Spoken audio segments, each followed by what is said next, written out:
ஓம் ஸ்ரீ மாத்ரே நமக. ஓம் ஸ்ரீ குருப்யோ நமக. ஓம் ஸ்ரீ கணேஷாய நமக. ஓம் ஸ்ரீ சுப்பிரமணிய சுவாமினே நமக. ஓம் நம சிவாய சிவாய நமக.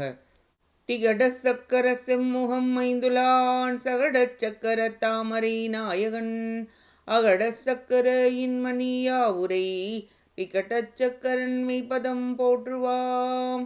அருவமும் உருவும் ஆகி அனாதியாய் பலவாய் ஒன்றாய் பிரம்மமாய் நின்ற ஜோதி பிழம்பு அதுவோர் மீனியாக கருணை கூர் முகங்கள் ஆறும் கரங்கள் 12 கொண்டே ஒரு திருமுருகன் வந்தாங்கு உதித்தனன் உலகம் உய்ய.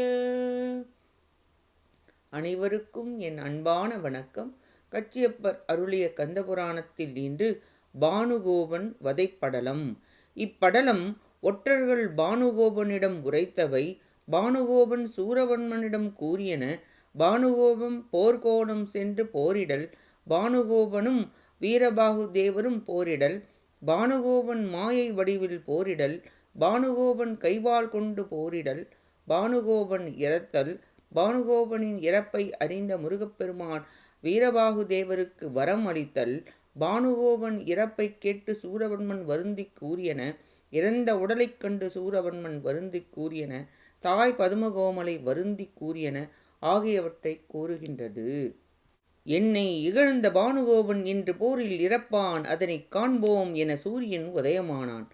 ஒற்றர்கள் பானுகோபனிடம், நீர் மாயக்கணையால் நன்னீரில் மூழ்கடித்த அனைவரும் முருகனின் வேலால் உயிர் பெற்றெழுந்து நகரின் மதிலையும் நகரத்தையும் முற்றுகையிட்டனர். சூரவன்மன் இதை கேட்டு 3ஆம் மகன் இரண்யனையும் அக்னிமுகாசுரனையும் தர்மகோபனையும் 3000 அனுப்பி போர் புரிய அவர்கள் அனைவரும் மாண்டனர். இரண்யன் மீன் வடிவமாகி மறைந்தான். பல படைகள் அழிந்தன. அரசனான சூரவன்மன் தாங்காது துன்பத்தில் உள்ளார் என்று கூறியதும் உடன் சினந்து அரண்மனைக்கு சென்றான். சென்று தந்தையிடம், தந்தையே, இவ்வளவு நடந்துள்ளது. நம்மை வேருடன் அழிக்கவே முருகன் வந்துள்ளான்.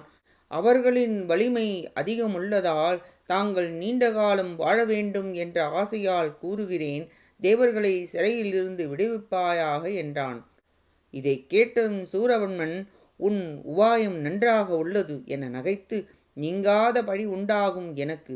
பெருமை அழிந்து வலிமை இழந்து பழியுடன் வாழ்தல் 7 பிறவிகளிலும் அகலாது. புகழானது நிலைத்து நிற்பது, மற்றவை அழியக்கூடியது. பகைவருடன் போரிட்டு உயிரை இழப்பேனே தவிர தேவர்களை சிறையிலிருந்து விடுவிக்க மாட்டேன் என்றான். என் கொள்கையை விடவே மாட்டேன் என்றான் சூரவன்மன். பிறந்தவர் அனைவரும் இறப்பர். நான் நீண்ட நாள் வாழும் வாழ்க்கையை விரும்பேன். நீ அச்சம் கொண்டாய் போலும் உன் அரண்மனைக்கு சென்று உறங்குவாயாக. இறத்தல் இல்லா வரம் பெற்ற நான் அழியப்போவதில்லை. நானே போர் செய்ய செல்வேன்.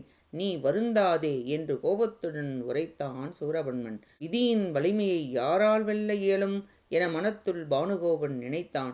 தந்தையே, அறிவு குறைந்து கூறிவிட்டேன். அதை சிறிதும் மனதில் கொள்ளாதே, பொறுத்தருள்வாயாக. சிறிய வயதில் நான் தவறு செய்தால் அதை மன்னித்து புன்முறுவல் செய்து பொறுப்பாயல்லவா? அதுபோன்று நினைப்பாயாக. பகைவரை நான் அழித்து உன் மனம் மகிழுமாறு செய்வேன். எனக்கு அனுமதி கொடுங்கள் என்று பணிந்து கால்களில் விழுந்து வணங்கினான் பானுகோபன். சூரவன்மன் கோபம் தணிந்து மகிழ்ச்சி அடைந்து, பகைவர்களை வென்று நம் சேனைகளுடன் சென்று போரிடுவாயாக, புறப்படுவாயாக என்றான். பானுகோபன் போர்க்கோலம் பூண்டு பாதுகாப்பிற்காக எண்ணற்ற படைகளையும் வீரர்களும் சூழ்ந்து வர, தங்கத் தேரில் ஏறி அமர்ந்து வேகமாக குதிரைப்படைகளையும் யானைப்படைகளையும் தேர்ப்படைகளையும் சூழ்ந்து செல்ல போர் திசையை நோக்கி சென்றான். தெருக்களை கடந்து போர்க்களத்தில் அனைவரும் இறந்து கிடப்பதை பார்த்து துன்பக்கடலில் மூழ்கி மிகுந்த சினத்துடன், இன்று வீரபாகுவையும் பூதப்படையினரையும் அழிப்பேன் என்று சூளுரை செய்தான். முரசு போன்ற வாத்தியங்கள் பேரொளி எழுப்பின. இரு பக்கமும் மிகவும் கடுமையான போர் நிகழ்ந்தது. அனைத்து வித படைக்கருவிகளையும் பயன்படுத்தி போரிட்டனர். யானைகளும் குதிரைகளும் இறந்தன. காக்கைகளும் கழுகுகளும் நரிகளும் உலவின. பானுகோபன் பலவிதமான படைக்கலன்களையும் தெய்வக்கணைகளையும் பயன்படுத்தி பூதகணத்தினரை அழித்தான்.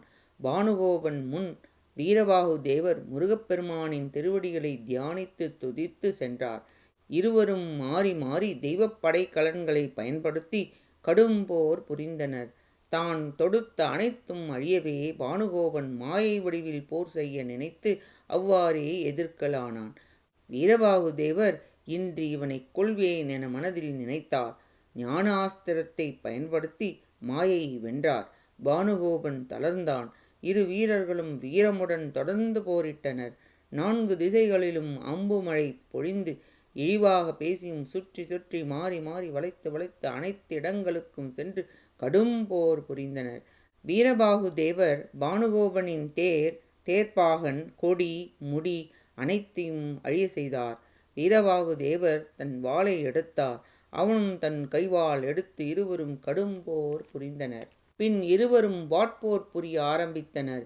இறுதியில் தன் வாளாயுதத்தால் வீரபாகு தேவர் பானுகோபனின் கையை துண்டித்து பின் அவனது தலையை அறுத்தார். தோள்களும் தலையும் நிலத்தில் விழுந்தன. யமன் வந்து வீரபாகு தேவரை வாழ்த்தியவாறு பானுகோபனின் உயிரை கவர்ந்து தென் திசை அடைந்தான். பூதப்படையினர் மகிழ்ச்சி அடைந்தனர். கதிரவன் மகிழ்ச்சி அடைந்தான். தேவர்கள் மகிழ்ச்சி அடைந்து மலர் மழை தூவி வீரர்களுக்குள் வீரன் நீயே என்று புகழ்ந்து போற்றினர். மாயையால் வென்ற பானுகோபனை கொன்றோம், நாம் கூறிய சபதம் முடிந்தது, நம் தலைவராகிய முருகப்பெருமானை காண செல்வோம் எனக் கூறி படைகளுடன் புறப்பட்டனர். நேற்றே போகவில்லை, இன்று விரைந்து செல்வோம் எனக் கூறி அனைவரும் பாடி வீட்டிற்கு சென்றனர். முருகப்பெருமானின் திருவடியை பணிந்து வணங்கி பக்தியுடன் பணிய முருகப்பெருமான் மகிழ்ந்து, சூரபன்மனின் மகனாகிய பானுகோபனை கொன்றாய், அதனால் நாம் மகிழ்ச்சி அடைந்தோம். உனக்கு வேண்டிய வரத்தை விரைந்து கேட்பாயாக என திருவாய் மலர்ந்தருளினார். எங்கள் தலைவரே, தாங்கள் அன்றி நாம் எதுவும் செய்யவில்லை, ஒரு வரம் அளித்தருள வேண்டும் என்று வேண்டினார். பதவியும் பொருளும் நான் வேண்டேன், எப்பொழுதும் நின் திருவடிகளின் பால் அன்பு செலுத்துதல் ஒன்றையே பெரிதும் அடியவனாகிய யான் வேண்டுகிறேன் என்றார் வீரபாகு தேவர். உனக்கு அத்தன்மையை அளித்தருளினோம் என்று திருவாய் மலர்ந்தருளினார் முருகப்பெருமான். அனைவரும் வணங்கி அவரவர் இருப்பிடம் சென்றனர். ஒற்றர்கள் சூரபன்மனை அடைந்து நடந்தவற்றை கூறினர். சூரபன்மன் இதை கேட்டதும் ஓ எனக் கதறி விழுந்து புரண்டு துன்பக்கடலில் மூழ்கி உள்ளத்தில் நடுக்கம் ஏற்பட்டு மயங்கி அறிவு தளர்ந்தான். தாய் பதுமகோமலை நிலத்தில் விழுந்து அழுது கண்களில் இரத்தம் வழிந்திட வயிற்றில் அடித்து கொண்டும் வளையின் கண் அகப்பட்ட மயில் போன்று வருந்தினாள். மங்கையர்கள் பக்கத்தில் கூடி அடித்து கொண்டு அழுது வாடினர். இறந்த மகன் மீது விழுந்து மயக்கம் அடைந்தாள் பதுமகோமலை. தேவ மகளிர் அனைவரும் முருகப்பெருமானிடம் கூறி, என் புதல்வர்களை நான் இப்படி இழந்துள்ளேன். உன் தந்தைக்கு எவ்வளவோ சொன்னேன், கேட்கவில்லை. உன்னை இழந்து எப்படி நான் வாழ்வேன் என கூறி கன்றை இழந்த பசுபோல் வாடினாள். பதுமகோமலையை அவள் இருப்பிடத்திற்கு அனுப்பி வைத்து சூரபன்மன் தன் அருகிலிருந்த அசுரர்களிடம், நான் பகைவர்களின் கூட்டத்தை அழித்து அந்த இரத்தத்தில் கொடிய வேள்வி செய்து இறந்த மகனை எழுப்புவேன். இந்த உடலை இடைவிடாமல் பாதுகாத்து வருவீராக என்று கட்டளையிட்டு தன் தம்பியாகிய சிங்கமுகாசுரனை நினைத்தான். சூரபன்மன் தூதர்களில் சிலரை பார்த்து, வடக்கு பக்கம் உள்ள ஆசுரம் சென்று என் தம்பியை விரைந்து அழைத்து இவ்விடம் அழைத்து வாருங்கள் என்று கட்டளையிட்டான் என கூறி பானுகோபன் வதைப்படலம் நிறைவடைகிறது. அடுத்த பதிவில் சிங்கமுகாசுரன் வதைப்படலம் பற்றி பார்ப்போம். கேட்ட அனைத்து நல்லுள்ளங்களுக்கும் நன்றியும் வணக்கமும் கூறி விடைபெறுகிறேன். மூவிரு முகங்கள் போற்றி, முகம்பொழி கருணை போற்றி, ஏவரும் துதிக்க நின்ற ஈராறு தோள்கள் போற்றி, காஞ்சி மாவடி வைகும் செவ்வேல் மலரடி போற்றி, அண்ணான் சேவலும் மயிலும் போற்றி, திருக்கைவேல் போற்றி போற்றி.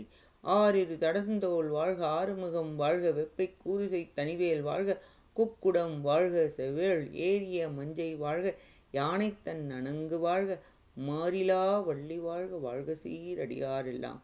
வான்முகில் வழாது பெய்க மலிவலம் சுரக்க, மன்னன் கோன்முறை அரசு செய்க குறைவிலாது உயிர்கள் வாழ்க, நான் மறை அறங்கள் ஓங்க நற்றவும் வேள்வி மல்க, மேன்மைக்குள் செய்வ நீதி விளங்குக உலகம் எல்லாம்.